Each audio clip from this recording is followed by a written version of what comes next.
ಸರ್ಕಾರ ರೈತರ ಪಾಲಿಗೆ ಇದ್ದು ಸತ್ತಂತ ಸರ್ಕಾರ ಅನ್ನುವಂಥದ್ದು.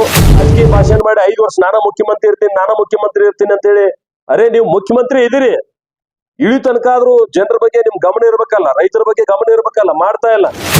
ಜನ ಭ್ರಮ ನಿರಸನಾಗ್ಯಾವ್ರಿ ಸರ್ಕಾರದ ಬಗ್ಗೆ. ನಾಯಿ ನರಿಗಳಂತೆ ಅಧಿಕಾರಕ್ಕಾಗಿ ಕಿತ್ತಾಡೋದನ್ನ ಬಿಡ್ರಿ, ದಯವಿಟ್ಟು ರೈತರ ಬಗ್ಗೆ ಗಮನ ಹರಿಸ್ರಿ ಅಂತಕ್ಕಂತ ಮಾತನ್ನ ನಿಮ್ ಮೂಲಕ ನಾನು ಮಂತ್ರಿಗಳಿಗೆ ಒತ್ತಾಯ ಮಾಡ್ಲಿಕ್ಕೆ ಬಯಸ್ತೇನೆ. ಪತ್ರಿಕಾಗೋಷ್ಠಿಯಲ್ಲಿ ಉಪಸ್ಥಿತರಿರ್ತಕ್ಕಂಥ ನಮ್ಮೆಲ್ಲ ಮಾಧ್ಯಮದ ಸ್ನೇಹಿತರೆ ಮತ್ತು ಪಕ್ಷದ ಎಲ್ಲ ಮುಖಂಡರೇ, ಬಹುಶಃ ಜಿಲ್ಲೆಯ ಮತ್ತು ರಾಜ್ಯದ ರೈತರಿಗೆ ಸಂಬಂಧಪಟ್ಟಂತ 2 ವಿಷಯಗಳನ್ನ ನಾನು ತಮ್ಮ ಗಮನಕ್ಕೆ ತರಲಿಕ್ಕೆ, ತಮ್ಮ ಮೂಲಕ ಸರ್ಕಾರದ ಗಮನವನ್ನು ಸೆಳೆಯಲಿಕ್ಕೆ ನಾನು ಪ್ರಯತ್ನವನ್ನ ಮಾಡ್ತೇನೆ. ಮೊದಲನೇದಾಗಿ, ಬಹಳ ಸ್ಪಷ್ಟ ಬಹುಮತದಿಂದ ಬಂದಿರತಕ್ಕಂಥ ಕಾಂಗ್ರೆಸ್ ಸರ್ಕಾರ ಇವತ್ತು ಅತಂತ್ರ ಮುಖ್ಯಮಂತ್ರಿಗಳನ್ನು ಹೊಂದಿದೆ ಅಂತ ಹೇಳಿ ನಾನು ಹೇಳಲಿಕ್ಕೆ ಬಯಸ್ತೀನಿ. ಬಹುಮತವಿದ್ರೂ ಕೂಡ ಮುಖ್ಯಮಂತ್ರಿಯ ಸ್ಥಾನ ಅತಂತ್ರ ಆಗಿರುವಂತದ್ದು. ಯಾವತ್ತು ಸರ್ಕಾರ ರಾಜ್ಯದಲ್ಲಿ ರಚನೆ ಆಗಿದೆ ಅವತ್ತಿನಿಂದ ಇವತ್ತಿನ ತನಕ ಮುಖ್ಯಮಂತ್ರಿ ಕುರ್ಚಿ ಹೋಗ್ತದ, ಆ ಕುರ್ಚಿಗೆ ಇವ್ರು ಬರ್ತಾರ ಅವ್ರು ಬರ್ತಾರ ಅನ್ನೋದ ಚರ್ಚೆ ಆಗ್ತಾ ಇದೆ ಹೊರತು ಡೆವಲಪ್ಮೆಂಟ್ ಸುದ್ದಿನ ಅವ್ರು ತೆಗಿತಾ ಇಲ್ಲ. ಯಾವುದೇ ಮಂತ್ರಿಗಳಿರ್ಬೋದು, ಮುಖ್ಯಮಂತ್ರಿಗಳಿರ್ಬೋದು, ಉಪಮುಖ್ಯಮಂತ್ರಿಗಳಿರ್ಬೋದು, ಅಥವಾ ಅವ್ರ ಶಾಸಕರಿರ್ಬೋದು, ಯಾರೂ ಕೂಡ ಆಡಳಿತ ಪಕ್ಷದಲ್ಲಿ ಡೆವಲಪ್ಮೆಂಟ್ ಪರವಾಗಿ ಚಿಂತನೆಯನ್ನ ಮಾಡ್ತಕ್ಕಂಥದ್ದಿಲ್ಲ ಅನ್ನುವಂಥದ್ದು ಕೂಡ ತಮ್ಮ ಗಮನಕ್ಕಿದೆ. ಹೀಗಾಗಿ ಸ್ಪಷ್ಟ ರಾಜ್ಯದ ಜನ ಅವರಿಗೆ ಸ್ಪಷ್ಟ ಬಹುಮತ ಕೊಟ್ಟರು ಕೂಡ ಅತಂತ್ರ ಸರ್ಕಾರವನ್ನ ಅತಂತ್ರ ಮುಖ್ಯಮಂತ್ರಿಗಳು ನಡೆಸ್ತಾ ಇದ್ದಾರೆ ಅನ್ನುವಂಥದ್ದು ನನ್ನ ಮೊದಲನೇ ಆರೋಪ ಇದೆ. ಮತ್ತು ಈ ಸರ್ಕಾರ ರೈತರನ್ನ ಬೀದಿಗೆ ತಳ್ಳಿ ಇವತ್ತು ರೈತರಿಗೆ ಈ ಸರ್ಕಾರದಿಂದ ಏನೂ ನಿರೀಕ್ಷೆ ಮಾಡ್ಲಿಕ್ಕೆ ಸಾಧ್ಯ ಇಲ್ಲ.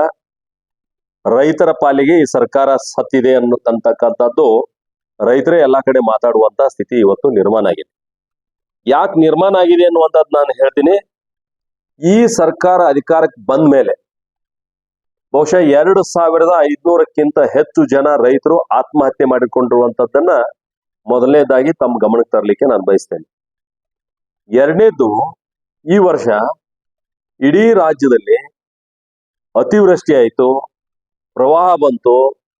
ಆ ಸಂದರ್ಭದಲ್ಲಿ ಬಹಳ ದೊಡ್ಡ ಪ್ರಮಾಣದ ಬೆಳೆ ಹಾನಿಯನ್ನ ರೈತರು ಮಾಡಿಕೊಂಡ್ರು.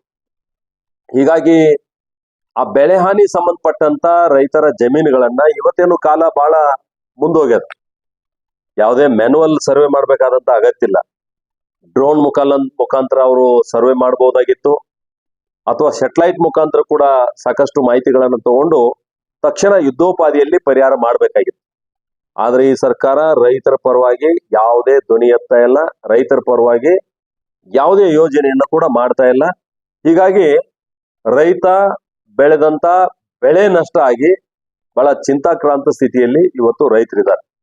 ನಾನು ಕೇವಲ ಈ ಬೆಳೆ ನಷ್ಟ ಒಂದ್ ಕಡೆ ಆಗಿದೆ, ಅದ್ರ ಪರಿಹಾರ ಕೊಡ್ತಾ ಇಲ್ಲ, ₹1 ಬಿಡುಗಡೆ ಮಾಡಿಲ್ಲ ಇವತ್ತಿನ ತನಕ ಸರ್ಕಾರ.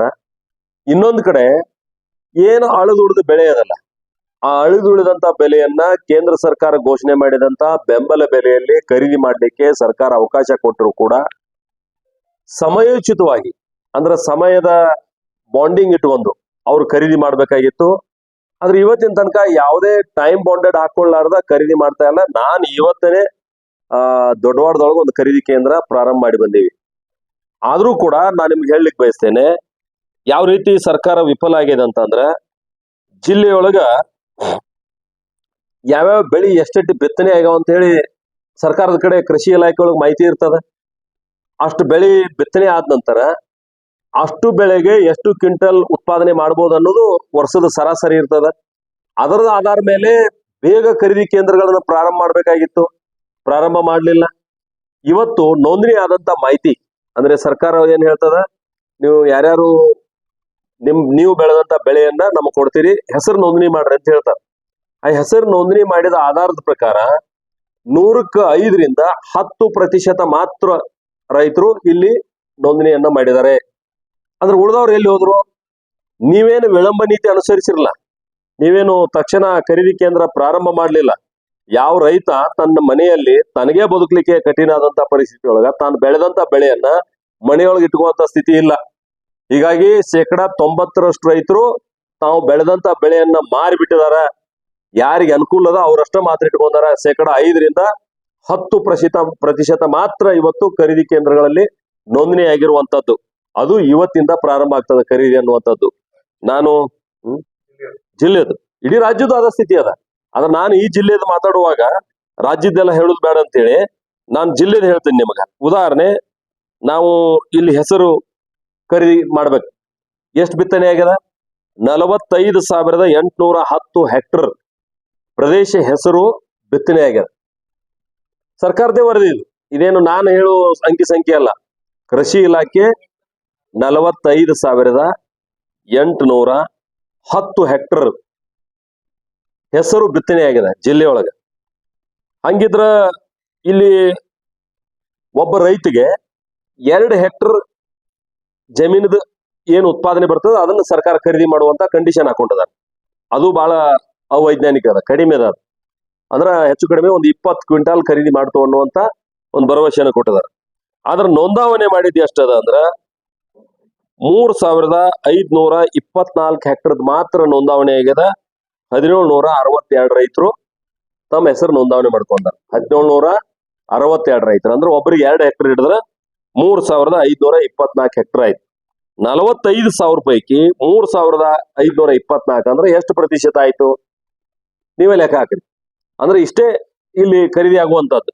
ಇನ್ನೊಂದು ಉದ್ದು, ಅಂದ್ರೆ ಉದ್ದಿನ ಕಾಳಂತೂ ನಾವು 14,973 ಹೆಕ್ಟರ್ ಉದ್ದು ಬೆಳೆದಾರೆ ಜಿಲ್ಲೆಯೊಳಗೆ. ಅದರ ನೋಂದಾವಣೆ ಆದಂತದ್ದು 991 ರೈತರು ಮಾತ್ರ ನೋಂದಾವಣೆ ಆಗಿದಾರ. ಅಲ್ಲಿ 1,982 ಹೆಕ್ಟರ್ ಪ್ರದೇಶ ಆಕತ್ತದ.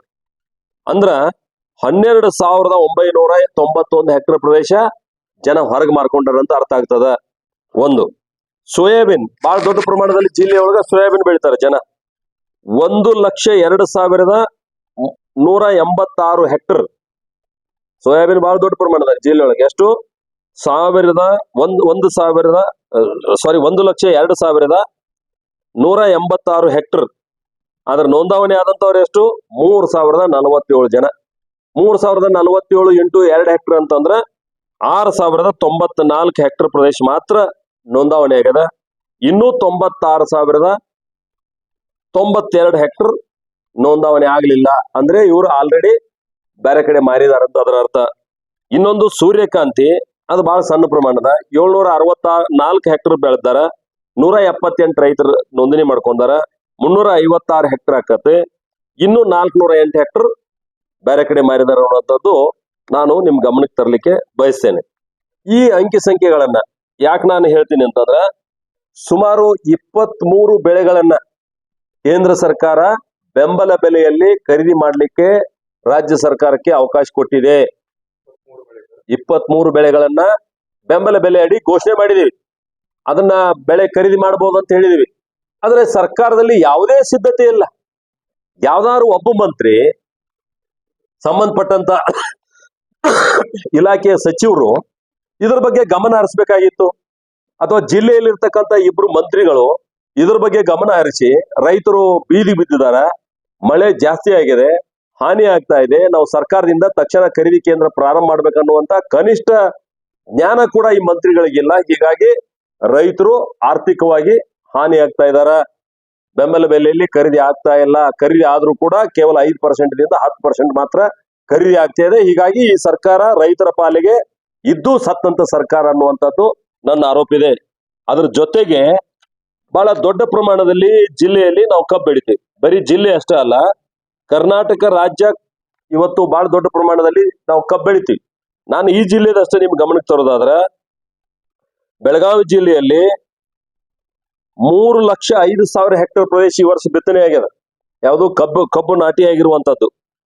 ಸುಮಾರು ನಮ್ಮ ಕಾರ್ಖಾನೆಗಳು ಇವತ್ತು ಬೆಂಬಲ ಬೆಲೆಯನ್ನ ಘೋಷಣೆ ಮಾಡ್ಲಾರದೆ, ಕಬ್ಬಿಗೆ ಪ್ರತಿ ಟನ್ ಕಬ್ಬಿಗೆ ನಾವು ಏನ್ ದರ ಕೊಡ್ತೀವಿ ಅನ್ನುವಂಥದ್ದು ಘೋಷಣೆ ಮಾಡ್ಲಾರದೆ ಇವತ್ತು ಕಾರ್ಖಾನೆಗಳನ್ನ ಪ್ರಾರಂಭ ಮಾಡ್ತಾ ಇದ್ದಾರೆ.